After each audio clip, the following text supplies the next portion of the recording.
इधर दिल्ली पुलिस ने supreme court में दिल्ली दंगों के आरोपी शर्जील इमाम के भड़काऊ भाषणों के वीडियो पेश कर उसकी जमानत का विरोध किया। दिल्ली पुलिस ने शर्जील इमाम पर आरोप लगाया कि उसने अपने भाषणों से देश का माहौल बिगाड़ा था और आरोप है कि उसने लोगों को हिंसा के लिए उकसाया था। दिल्ली पुलिस के मुताबिक शर्जील इमाम ने सीएए और एनआरसी के खिलाफ विरोध प्रदर्शनों के दौरान दिल्ली समेत कई शहरों में भड़काऊ भाषण दिए थे। उन्हीं भाषणों के कुछ वीडियो दिल्ली पुलिस ने सुप्रीम कोर्ट में चलाए। सबसे पहले शर्जील इमाम का 16 जनवरी 2020 का एक वीडियो चलाया गया। 5 लाख लोग हमारे पास हो ऑर्गेनाइज्ड, तो हम हिंदुस्तान और नॉर्थ ईस्ट को परमानेंटली कट कर सकते हैं। परमानेंटली नहीं तो कम से कम 1 महीने के लिए तो कट कर ही सकते हैं। मतलब इतना मवाद डालो पटरियों पर, रोड पे, उनको हटाने में 1 महीना लगे, ठीक ही नहीं।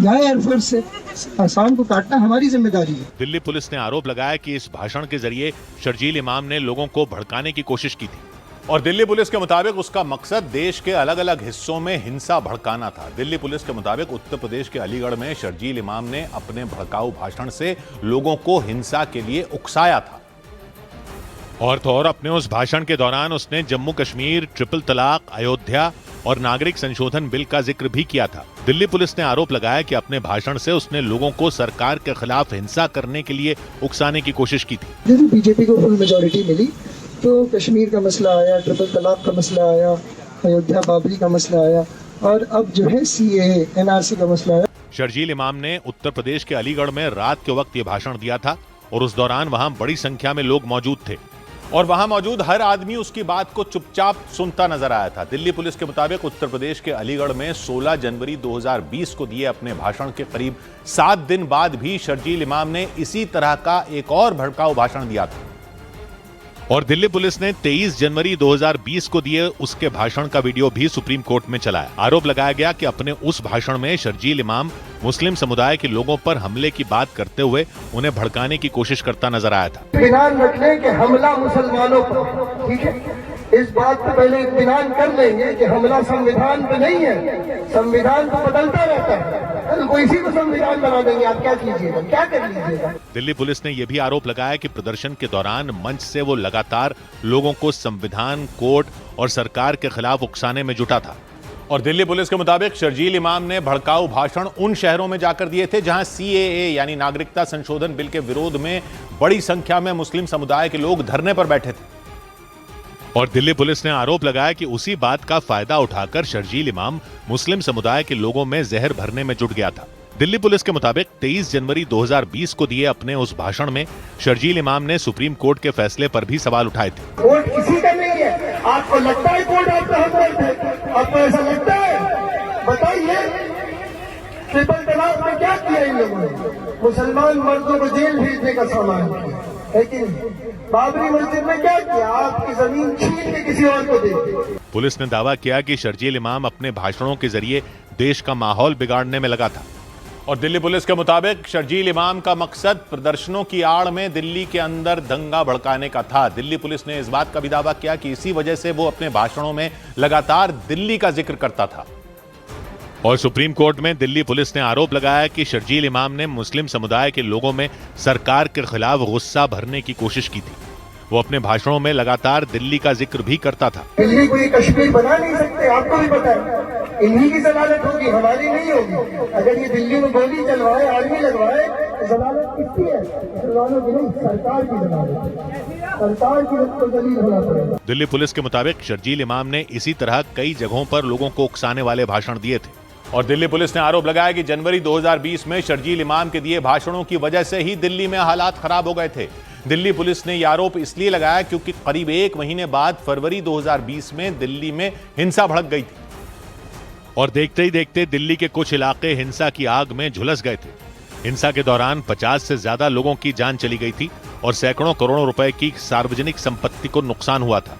सुप्रीम कोर्ट में दिल्ली पुलिस ने शर्जील इमाम पर आरोप लगाया कि उसने सीएए और एनआरसी के खिलाफ विरोध प्रदर्शनों के दौरान ऐसे भाषण दिए थे जिनसे हिंसा भड़काने का काम किया गया था। दिल्ली पुलिस ने यह भी दावा किया कि हिंसा को पूरे भारत में फैलाने की साजिश रची गई थी और इसका मकसद अंतर्राष्ट्रीय स्तर पर ध्यान खींचना था और इसीलिए दिल्ली पुलिस ने हिंसा को एक गहरी, सुनियोजित और सोची समझी साजिश बताया और तो और सुप्रीम कोर्ट में दिल्ली पुलिस ने शर्जील इमाम को दिल्ली में हुई हिंसा का मास्टरमाइंड भी बताया और दिल्ली पुलिस ने आरोप लगाया कि शर्जील इमाम और उससे जुड़े लोग काफी वक्त से दिल्ली में हिंसा भड़काने की साजिश रचने में जुटे थे। सुप्रीम कोर्ट में दिल्ली पुलिस ने शर्जील इमाम का एक और वीडियो चलाया।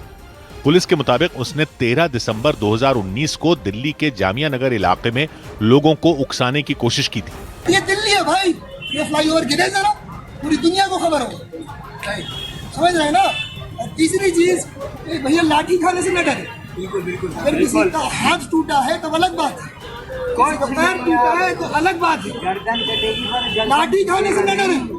एयर गैस से किसी को एलर्जी हो सकती है तो भागे, सही बात है। लाठी से एलर्जी ना समझे, लाठी दो चार तो पड़ेगी, लाठी खाने की कला भी सीख लें, समझ रहे हैं ना। दिल्ली पुलिस ने इस वीडियो के जरिए यह भी आरोप लगाया कि शर्जील इमाम पुलिस से भिड़ने के लिए लोगों को तैयार करने में जुटा था।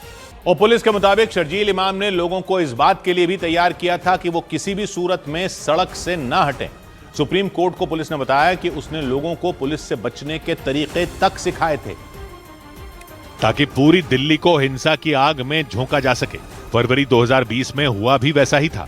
सुप्रीम कोर्ट में शर्जील इमाम के वीडियो चलाकर दिल्ली पुलिस ने दावा किया कि हिंसा का मास्टरमाइंड कोई और नहीं बल्कि वही था। इस तरह कम चोट पड़े, इम्पैक्ट कम हो, पहन के क्या आना चाहिए, समझ रहे हैं, एक पट्टा हो बीच में। जब तक ये सब नहीं करेंगे तो सारा बेअसर रहेगा। ये चिंगारी कहाँ जाएगी, आग कैसे लगेगी? आग लगाने के लिए दो काम करना होगा, लाठी खाने के लिए तैयार रहना होगा, नंबर 2 ऑर्गेनाइज होना होगा। पुलिस के मुताबिक दिल्ली, उत्तर प्रदेश और बिहार के अलावा शर्जील इमाम ने दूसरे राज्यों में भी लोगों को उकसाने का काम किया था।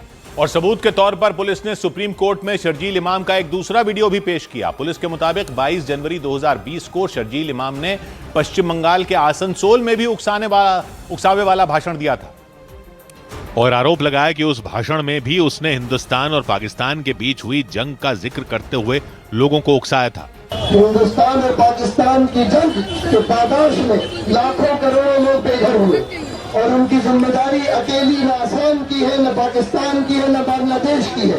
ये पहले तो एक इंटरनेशनल प्रॉब्लम है। इस बात को याद रखिएगा कि ये इंटरनेशनल प्रॉब्लम है और एक सरकार की मनमानी हम कभी कबूल नहीं करेंगे।